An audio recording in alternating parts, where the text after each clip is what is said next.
भन्छन् धेरै गाह्रो छ त्यहाँ बरु दुःख सुख बाटेर बनाऊ आफ्नै हक। Okay, let's look at the RBM as a process. How does that fit together with the project cycle? What is the major steps of the flow of the RBM process? And there are 5 kind of main stages. The first is analysis. Assess and analyze the situation. Understand the context, the background to the particular target area. Understand the problem, its causes and its effects, and understand the people, the stakeholders, those who are going to be affected by what you do and those who can affect you.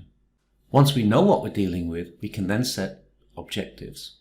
We can identify our project outcome and the impact that we want to have. And we can define a strategy to get there, selecting from the different ways to approach that particular situation to bring about that particular positive change.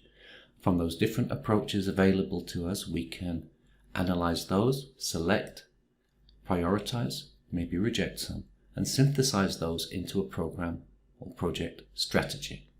Now, you'd think step 3 would be to implement, but it's not. It's still planning. Implementation planning and planning for monitoring and evaluation. It's essential that we have a monitoring and evaluation plan that allows for routine monitoring to be integrated into our work and allows those feedback loops, the data flow, to flow smoothly through the project so it can continue to focus on getting the best results possible. Then we can implement, monitor, continuous, regular monitoring integrated into everything we do, not just the M&E people's responsibility, everybody's responsibility, and respond to what we're learning through monitoring, making those changes. Just like if you're in a sailboat and the wind is blowing one way, then you're going to adjust your sail so you can get to your destination.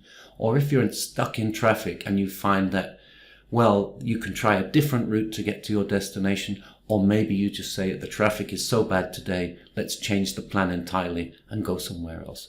So implementing and then monitoring, looking around, monitoring what's going on and responding at appropriate times to make sure that we continue to move towards those results. And at the final stage, obviously evaluating, learning what lessons we can from what went right, what went wrong, what challenges were overcome, what unexpected things happened, how can we do it better next time, and sharing that. Evaluation, learning, and sharing. So you often hear those things together, MELS, monitoring, evaluation, learning, and sharing. So of course, there's a longer term impact of the RBM process on our organizations and projects too. Let's look at that visually. So we have the analysis, we have the planning, we have the monitoring and the evaluating. We start by assessing and analyzing, setting our objectives, defining the strategy, plan for monitoring and evaluation.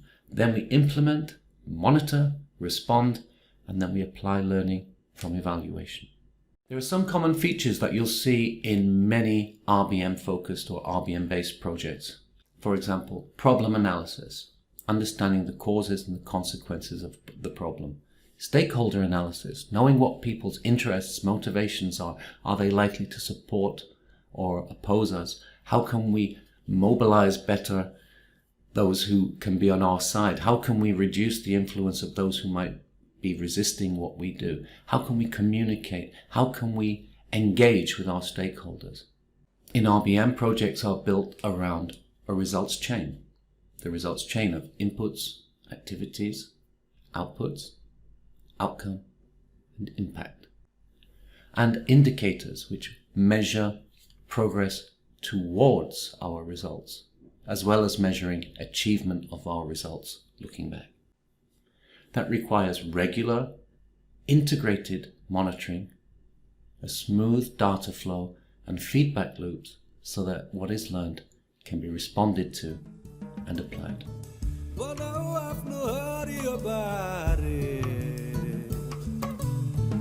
आफ्नै देशमा गरौँ न ती